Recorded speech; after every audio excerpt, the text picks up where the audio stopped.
Hello and welcome back to When I Was a Student, the mini podcast where we dive into the highs and lows of student life, sharing our insights, stories, and tips to help you make the most of your time at university. We're your hosts, Holly and Cash, and today is a very exciting episode because firstly, it's the first one that we're recording in person in our office. Yeah. And secondly, we have a special guest. Yay! We have Emma with us.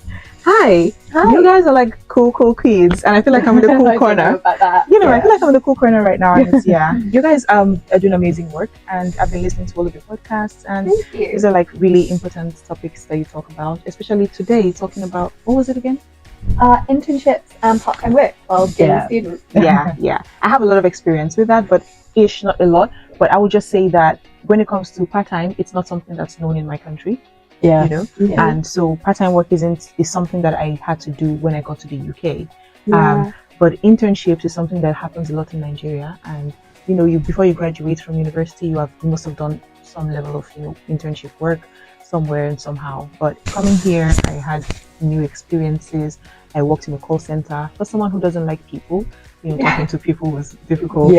But I managed it, and that's my experience with internships and whatnot. That's so true. I'm an international student too. So the process and timeline of things here is quite different to what I'm used to in my home country.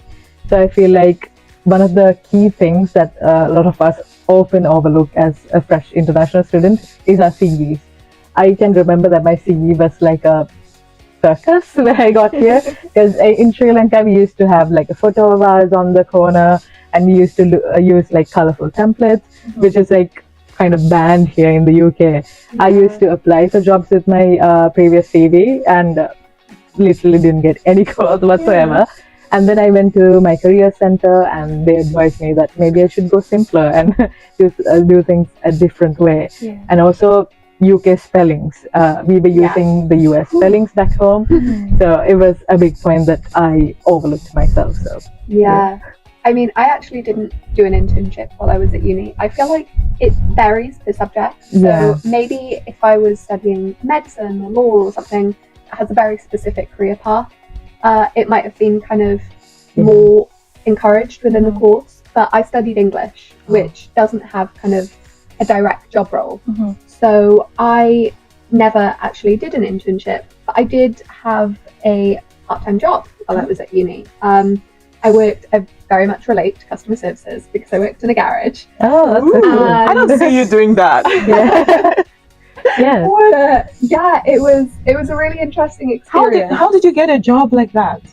I printed many copies of my CV, and I went round to local businesses. You did not. I've heard I this went before. in and I said, if you're looking for anyone. You did not.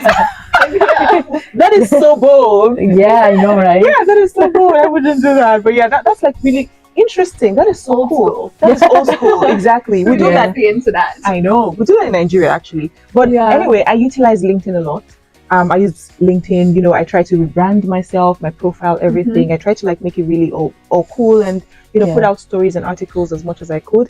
But I think the challenge that I had with LinkedIn or any job sites really, is keeping track of applications. You find out that you get invited to an interview and you're like, when did I apply to that? And then you've lost track. So I think something we should also talk about, how do you keep track? How do you manage, things like that?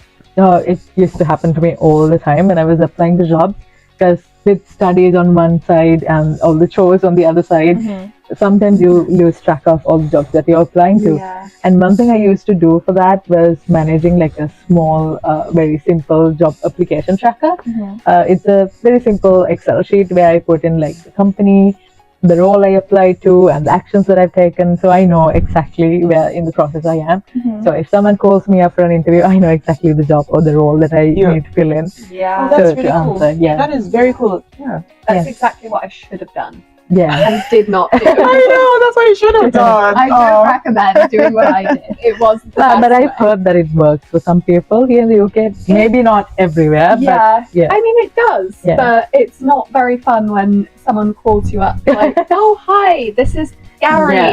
Like, can you come and interview for us? Or like, Hi, Gary Short. Where are you? I think time tracking, that's something that's really good. Yeah, and it's something that exactly. everyone should definitely use. Listen to Cash, don't listen to me.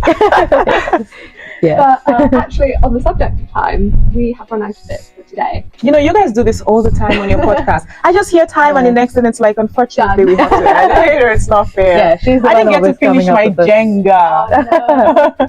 Thank you so much for having me. It's been Yeah, awesome. that's lovely having Thank you. you Yeah. for speaking with us. Yeah. And we will see you all next time See you next on time. When I Was a Student. See you. Bye.